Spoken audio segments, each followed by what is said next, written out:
Let's talk about something that happens to be the nemesis or the boogeyman or the fear of many, many interpreters, but it doesn't have to be. Memory. And I'm not talking about the game, I'm talking about a tool, a capacity, an ability that we all have. And you could say it differentiates the good from the bad and the ugly as far as consecutive interpreting, right? I've been asked many times, like how you deal with longer segments, what you do, how you train your memory. And in this clip, we're actually going to demonstrate some things and see how I fare. One thing I want to say at the outset is I personally, having studied the human mind to actually a great extent, I do not believe that memory has any limit, not in life and not in interpreting. It's only how much you train it. In other words, it's stretchable, it can absorb a lot. It is not going to fill up like a computer has a certain limit or a phone has a certain limit. It's not going to fill up. It's just how trained it is. Okay, so before we start, I'm going to quickly list out a few tips. This is not necessarily an exhaustive list, but a few tips that help me. One of them is something I call the spruce technique, and I'll explain as we're doing the interpreting exercise. One is envisioning things. One is envisioning the sequence.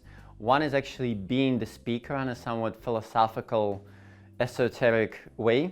One is absorbing rather than remembering. One is not trying to think of your translation ahead of time. And then just also practicing long segments and being an erudite, educated, well-versed person. So let's invite my friend Kirk. Kirk is going to tell us a story. And I'm going to interpret the story, but before I interpret the story, I'm just going to actually paraphrase it, or not paraphrase it, but repeat it in English in my own words, because the trick is not how to interpret. If you got the story, and hopefully you have your target language in good shape, interpreting won't really be a problem. Plus, Kirk can monitor my correctness, yeah? Sure. Let's hear your story. I'm your interpreter now. I'll give you a little story about a somewhat adventuresome day that I had in East Berlin during the Cold War days. And when I first went to Berlin, I met a person in a museum on the Museum Insel, which was this island in which there were a number of museums, and there was a fellow there that was a guard in the museum, and he had very long hair. So I thought, okay, this fellow is not going to be your average communist apparatchik. He's a hippie in Berlin in this museum. So we talked with him a little bit. We traded addresses. And the next time I was back, I visited him. And he played in a band, and I met some of his other friends. And it was a very good and interesting way of getting to know people in a different subculture within East Berlin. So let me tell you a story that happened to me in East Berlin during the Cold War. And I went to a museum. It was actually a museum island. And I met this guy. Actually, he had long hair, so right away I knew he was not your typical apparatchik, not a typical commie, but probably more like a hippie person. And he was a musician. He played in a band. I met some of his friends. We traded numbers. We traded addresses, rather. And I just realized there was a good way to meet people in general and keep in touch with people. How was that? Was that precise? Right. And just that it was a different sort of subculture that one didn't necessarily imagine. Right. The idea here is not necessarily about interpretation, but let's see what I did. First of all, it's the spruce technique. The spruce technique is basically this. Imagine a spruce has one trunk, right? And then it has branches. And then off of those branches, you get more branches and you get needles. So that's like a useful metaphor for interpretation, because in this case, there's a story that happened when I went to East Berlin. Bam, that's like the main thing. Then, okay, what is one branch? Well, the setting is like it was during the Cold War, but the branches, there were museums. I went to a museum. Another branch is like there was this guy, blah, blah, blah, and then it just keeps piling on. Well, in this case, it was really all one branch, but a story could have many different branches, right? Like if we talk about the Three Musketeers or the Count of Monte Cristo, like branches into these mini plots. So that was the spruce technique. I was not trying to remember, I was trying to absorb the story as you were speaking and make sure I got it. And I wasn't thinking of how I'm going to interpret it. There were really no challenges. I mean, the word apparatchik is actually a Russian word, you know? So there were really no challenges. So I was thinking of like, let me just get the story, and you trust your mind and you trust your skills the interpretation will come. Okay, if I have to do the interpretation, let me do it quick, and for the next segments maybe we won't do it. But скажу вам историю, которая произошла со мной в Восточном Берлине. Это было во время Холодной войны. Я туда пропутешествовал, пошел в музей. На самом деле это был такой островок, мозаика разных музеев. Я там познакомился с одним интересным человеком. По его длинным волосам я сразу же понял, что он никакой не аппаратчик, он не коммунист, скорее даже больше хиппи. Он оказался музыкантом, у него была своя группа, я послушал их, мы с ним обменялись адресами, потом поддерживали контакт. И просто вот для меня это был такой интересный опыт знакомства с разными людьми из разных слоев общества. So that was no problem because I got the story. So that's actually an important point. You get the story, the interpreting won't be a problem, provided you have the skills and your, target language is in good shape. So let's continue the story a little bit, see what else crops up. So one time I was going to visit one of the persons that was there was a fellow named Ronald who played in a rock band, and on occasion I would smuggle music to him and different things to him. But we were going to meet on Alexanderplatz, which is the big central square in East Berlin. And in the middle of the square is this clock. They called it Die Weltuhr, the world clock, which showed it was a big round rotating clock that you could see what the time zones anywhere in the world were. And it was a very good place to meet because you're going to say, you're going to meet? Okay, let's meet at the Weltuhr. It's in the middle of Alexanderplatz, let's meet about that time. So I went there to meet with him and waited and waited and waited. And while I was waiting there was a gal that was there who, I remember she was, we were about the same age at the time. This was quite a few years ago. She wore a khaki dress. And she was actually quite a pretty person, actually, a woman. And she was there looking around, waiting for somebody as well, it looked like. And so we ended up kind of walking around this Weltuhr for about 45 minutes. And so finally I said, "Are you waiting for somebody?" And she said, "Yes, I am." And she said, I've trained in from another city to meet my friend here. And I said, "Well, I'm here, I'm an American actually, and I'm here waiting for my East German friend here." So we went around some more and nobody showed up. So finally I said, "Looks like we're both being stood up. Do you want to go do something today?" And she said, "Yes." She said, "It's my birthday." So we ended up going to, I think we went to dinner, we went to like a little museum, and we had just a very fine time. And at the end of it, I bought her flowers and so forth.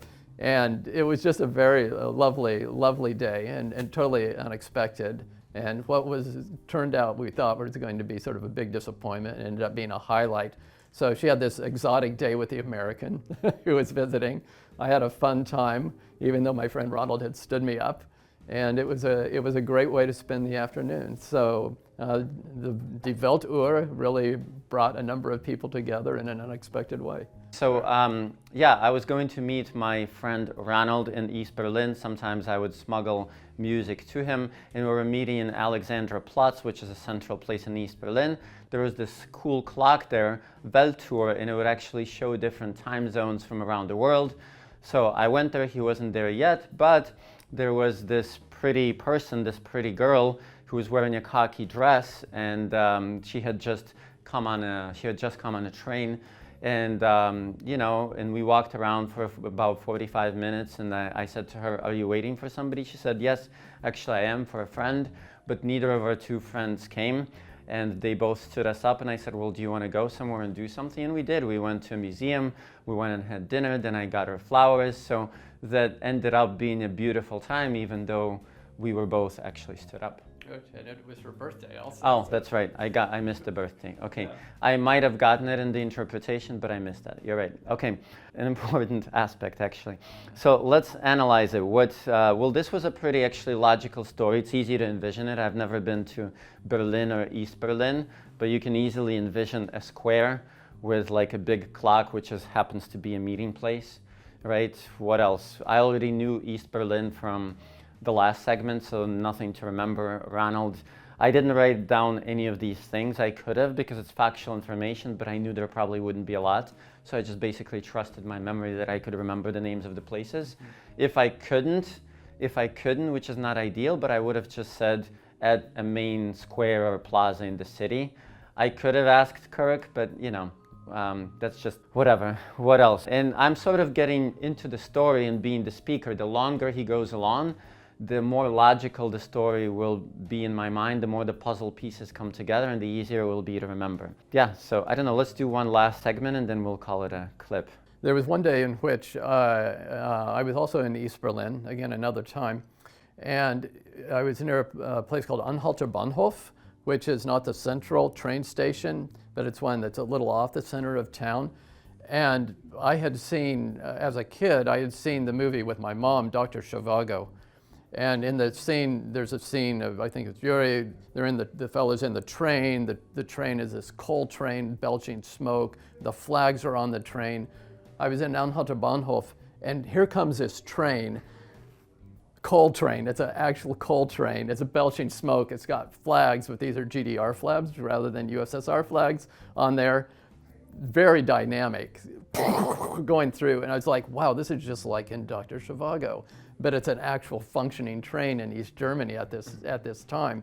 Well, not so far, and not so long after that. I went a little further in the town, and I found a restaurant, and it was called Zum Wildschutz, which is something like To the Hunt. And it had a big stuffed bear, the Berlin bear, right? But it was a real bear that had been stuffed. And it was a nice bar, and it was probably a semi-private restaurant or a privately owned restaurant. There are a few of those in Berlin. And I went in, and in Berlin, in East Berlin, the Brauch, the custom was, if there's a spot at the table that's open, they'll seat you at the table, even if you don't know the people. Okay, and I sat down there. These two guys that were sitting there, and they said, "Oh yeah, hello, Grüß Gott." They didn't say Grüß Gott because it was East Berlin. They said, "Hello, guten Tag, guten Abend," and they said, "Oh, where are you from?" in German, and I said, I'm from Kansas, because when I was in East Berlin, I wouldn't say America first because that's kind of political. Mm-hmm. I would usually say Kansas. And one of them said, Kansas, I'm translating into English for the viewers here. He said, Dodge City. Now, is Dodge City a concept for you? I don't know. Dodge City is an old Western town where Wild Bill Hickok was the sheriff at one time, if I remember correctly. It's known for a lot of whiskey, a lot of bar fights, cattle, cowboys, and this sort of thing. And I thought, well, that's funny, and it's also sort of stereotypical, kind of kitschy culture now. And he said, you're really from Dodge, you're from Kansas. And he said, have you ever been to Dodge City? And I said, yes, I've been to Dodge City. Now Dodge City is just a regular old town with a few Old West elements to it, but it's just a regular town now, modern town. And so I was sitting there, and the fellow then went to the bar and brought back a couple of glasses of corn, which are like pretty high octane, clear alcohol shots. And at the time I didn't drink at all. And he said, I want to see a real Kansan drink. So it was like, okay, pray and drink, you know. So I took it, and I took the shot, and he said, this is great. They take their shots, and they went back to the bar and got another one. So I took that one, and I drank it down. Happily, they stopped at that point. But it was a very interesting thing because they knew about Kansas from the Western films. And their idea of Kansas was Dodge City, and their idea of Dodge City was being at the bar and drinking shots. So that was my intercultural experience at the restaurant Zum Wildschutz for the hunt. Nice. Okay, let me do the segment. Sure. First of all, if I had been interpreting for an audience, that was too long. Not that it's too long for me, people would have gotten bored.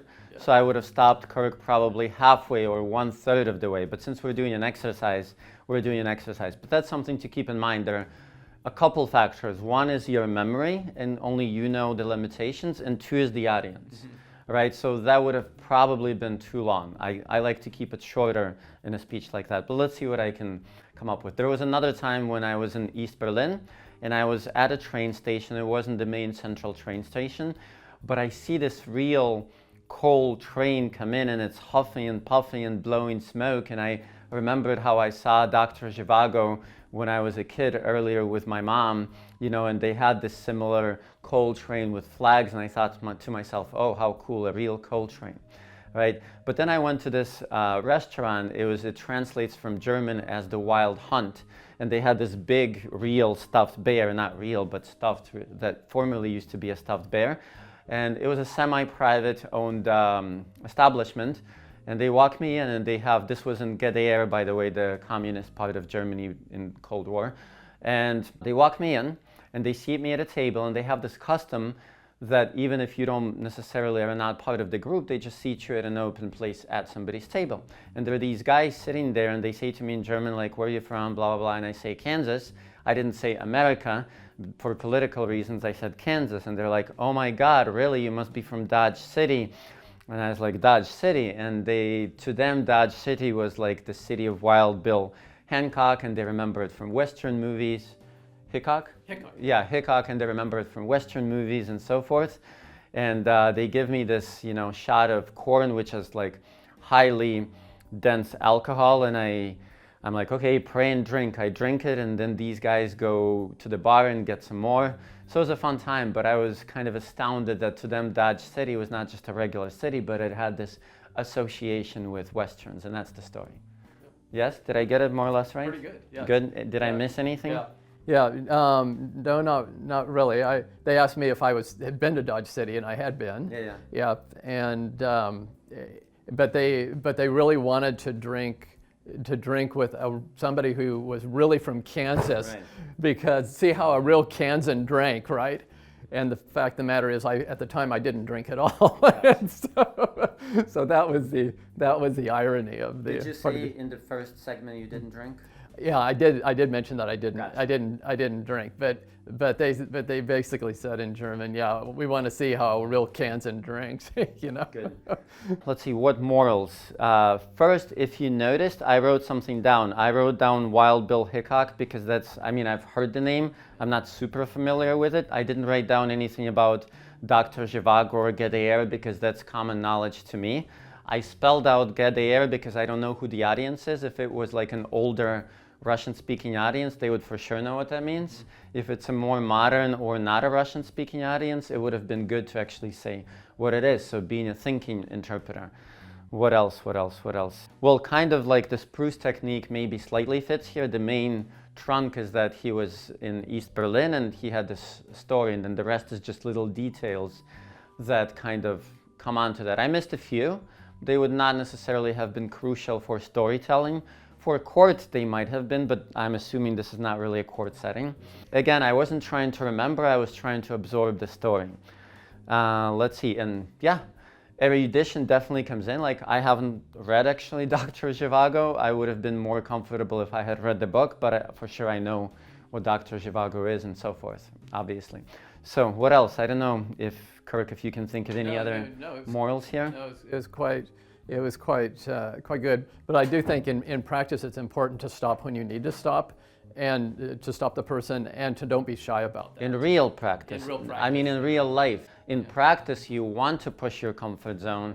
You want to push your boundaries. You know, like I had a running coach, Mr. Shandel, and he would tell me to run faster, you have to run faster. It's like a no-brainer, but if you only stay within your comfort zone, then no. So if we're practicing, I want to push it. If you're actually interpreting, then yeah, know your limits, stop the person, so forth. But back to memory, and we should somehow bring it full circle since we're rounding up the clip. That's a really important thing to practice. It boosts your confidence a lot that you can work with long segments, because then you won't impose a lot of limitations on speakers. I have given this example in another clip where a guy forgot he had an interpreter. He went on for 4 minutes and I interpreted him just fine. I was standing there and laughing. If I had to, of course I would have stopped him. And by the way, since we have Kirk here, I'm going to really briefly demonstrate ways to stop a speaker. This could very easily be a different clip, but you just, you take a hammer and bang. I'm just kidding. So let me show 3 ways, and one of them is my favorite. Just go ahead and start speaking and I'll demonstrate, okay? Well, then after that, I started walking back and heading back towards the middle of Berlin, and since usually... You just won't stop. Usually when I... Okay. Usually people stop when you do this. So that's the best way to stop a speaker. Kirk must be very, very different, but usually when you mildly put your hand on their elbow or forearm or something, they will stop. And then you interpret. Let's do another one actually. Go, give me just a few sentences. Sure. So usually when I went to East Berlin, most of the time I just had a day visa, which meant basically you had to be back by midnight. Обычно, когда я путешествовал в восточную часть Берлина, so you just interrupt, but you do it in a timely fashion and in a very emphatic fashion, in a way that they can't object, but in a very polite way. And then here's my least favorite way. Go ahead. So one time when I was heading back, it was getting kind of late, about 9 o'clock. I went by the place. Excuse me, I need to interpret, please. I don't like this. It sounds almost like artificial. So once again, my favorite is this, except it didn't work on Kirk. So Kirk probably needs a more forceful way and just me interjecting. Yeah. All right, let's conclude. Hopefully this was useful. Work on your memory. Your memory, I believe, is not limited. It's only limited by how good you have trained it. And there are probably other tips. A lot of them I cover in my book, Translation Diaries and Essays. Thank you to Kirk, and I'll see you in the next clip. And could I give you some chops? Because at one point, I just wanted to say how good of an interpreter and how good his memory is, because at one point, he stopped and he gave a bunch of principles, and then only after that point, he narrated back the story. And so he had the presence of mind to be able to go through these elements, these principles, and hold it still in his mind, and then come back to it, and then cover all the bases. So thank you. So yeah, thank you. This was fun. Thank you. All right.